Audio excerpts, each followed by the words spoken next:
The movie industry began from the combination of three things: public and popular entertainments, physiological phenomena, and technological developments. One of the first movie makers was Edward Muybridge. Muybridge was setting a bet for two gentlemen. The bet was if a horse always had at least one leg on the ground when running or if not. Muybridge set up cameras on a track. As the horse ran, it would trip wires, causing the cameras to shoot. This was the first use of multiple cameras. This technique employed the physiological phenomenon known as the persistence of vision. The persistence of vision states that an image will remain in your retina for a fraction of a second.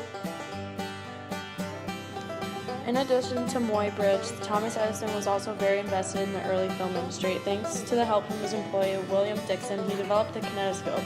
The kinetoscope was a tall box with a viewing port on top. The customer would normally pay a penny to see a short, typically no longer than 20-second film. These films including dancing, juggling, boxing matches, and other things.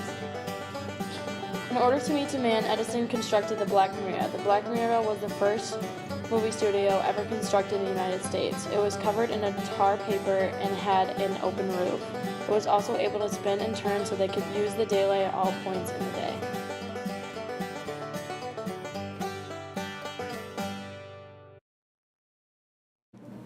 Edison overlooked the potential of projection, so the French Lumiere brothers took advantage.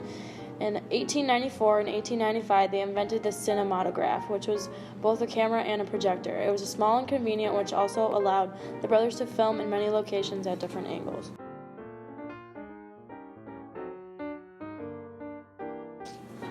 Charles Spencer Chaplin was born in London, England on April 16, 1889.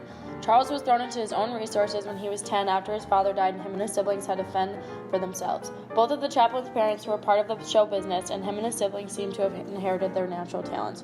Chaplin and his siblings took stage at the best opportunity for a career. Chaplin fully began his own career at age 12 and performed as Billy the Page Boy in Sherlock Holmes. As he got older, he started to learn more towards the comedy side of entertainment. He became a very popular comedian in vaudeville, which eventually took him to the United States to perform. Chaplin later on became an independent producer and had more of a desire for freedom and began making his own movies. His first film was A Dog's Life. He was shown in the movies The Kid, A Woman in Paris, The Gold Rush, The Circus, and many more. By the time the 1930s rolled around, Hollywood was one of the most visible businesses in America, and most people were attending films at least once a week.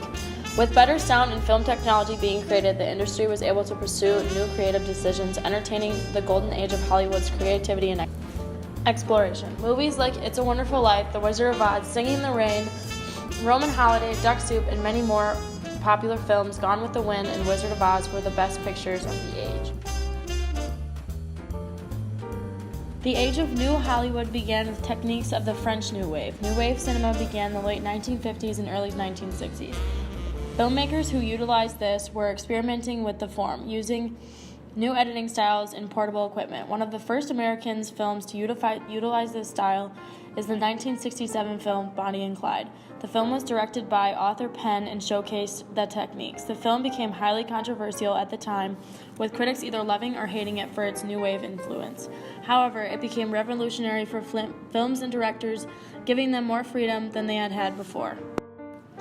This freedom led way to the modernist directors, including Steven Spielberg, Stanley Kubrick, Martin Scorsese, George Lucas, and other great directors of the 70s and 80s, many of which are still making films today. Steven Spielberg was a founding pioneer of the modernist directors.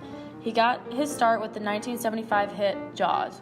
After the success of this film, he received more directional freedom and eventually was able to co-found his own studio.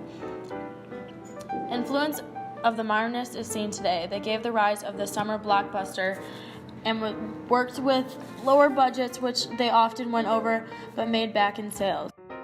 Now the well-known director receives a larger budget, while the ones that are still up and coming begin with a lower budget than the modernists had. Today we are able to watch all of these movies through streaming services like HBO Go and Netflix. Both of these services got their start in the 1970s. HBO in 1972 and Netflix in 1977. HBO began as a paid-for premium cable service, and they gained popularity in the late 80s and early 90s. The late 90s, they began creating original series and are still doing so today.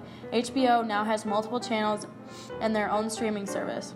HBO Go, which allows customers to pay for their content and watch it on mobile devices. Netflix began as a mailing service where customers would order the movies they wanted to watch and receive in return them in the postal service. In 2007, their online service fully launched and became incredibly successful, making rental stores and Blockbuster absolute and allowing them to begin creating original content in 2013. Netflix is now widely known as one of the best streaming services to have. Based upon the history of the industry and the current climate of movie making, we predict that the filmmaking is coming upon another revolution, much like the modernists. The modernist movement was nearly 40 years ago, and with the new advent of streaming services, a change enacted by those passionate in the industry is bound to come.